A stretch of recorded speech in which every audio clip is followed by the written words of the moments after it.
नमस्ते सर्वांना, रवीना रेसिपीमध्ये तुमचं सर्वांचं खूप खूप स्वागत आहे। तर आज मी झटपट होणारी मुलांच्या टिफिनसाठी भाजी मुगाची उसळ बनवून दाखवणार आहे। तर ही तुम्ही झटपट बनवू शकता। आता हे मूग मी भिजवलेले नाहीये, तर मूग हे शिजतात कुकरला, तुम्हाला माहितीच आहे। तर हे अख्खे मूग, याची एकदम सोपी, जास्त काही त्याच्यामध्ये मटेरियल पण नाही, अशी झटपट बनवून दाखवणार आहे। तर हे मूग आहे ना, अख्खे मूग मी कुकरला शिजवून घेतलेले आहेत। ते बघा मी कुकरला शिजवून घेतलेत।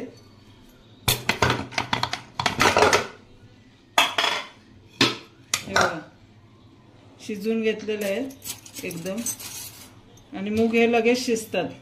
हे बघा त्याच्यामध्ये शिजताना फक्त मी थोडंसं मीठ घातलेलं आहे। आणि याची आता उसळ मी बनवून दाखवते, एकदम झटपट होते। तुम्हाला मुलांना टिफिनला वगैरे बनवायला पण एकदम सोपी आहे पद्धत। तर इकडे मी कढई ठेवलेली आहे। ते बघा कढई ठेवलेली आहे, तेल घालून घेतलंय त्याच्यामध्ये, आणि तेल तापलेलं आहे आपलं।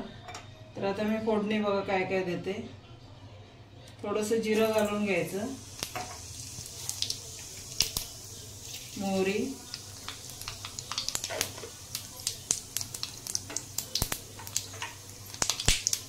आणि हिरवी मिरची आपल्या तिखट जेवढं पाहिजे तेवढी घालून घ्यायची।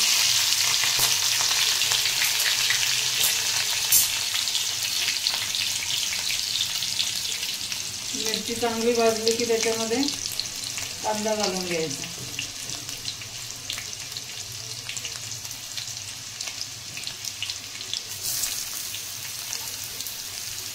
मूग हे शरीराला पण पौष्टिकच आहे, त्यामुळे मुलांना टिफिनला हे झटपट होणारी भाजी तुम्ही बनवू शकता। कांदा घालायचा, चांगलं भाजून घ्यायचा कांदा।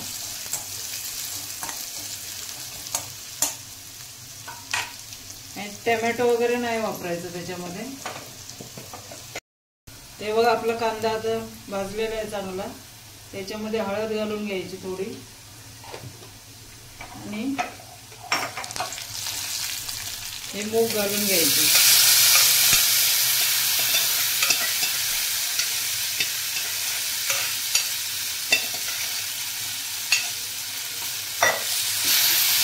मीठ शिजताना घातलेलं आहे, त्याच्यामुळे मीठ जास्त घालायचं नाही, चव बघूनच मीठ घालायचं।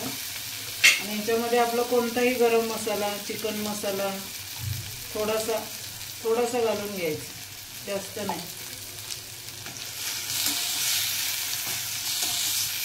आणि उसळ तुम्ही एकदा करून बघा, खूप छान लागते। जास्त शिजताना जास्त पाणी नाही घालायचं, म्हणजे पाणी राहिलं ना किंवा जास्त मुगाचा गाळ करायचं नाही। वरून कोथिंबीर घ्यायची टाकून। हे बघा आपली मुगाची उसळ तयार झाली।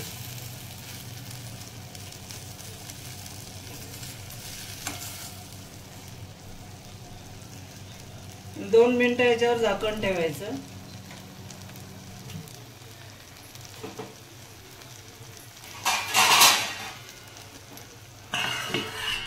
ते बघा 2 मिनिटं मी झाकण ठेवलेलं, तयार झाली भाजी। हे बघा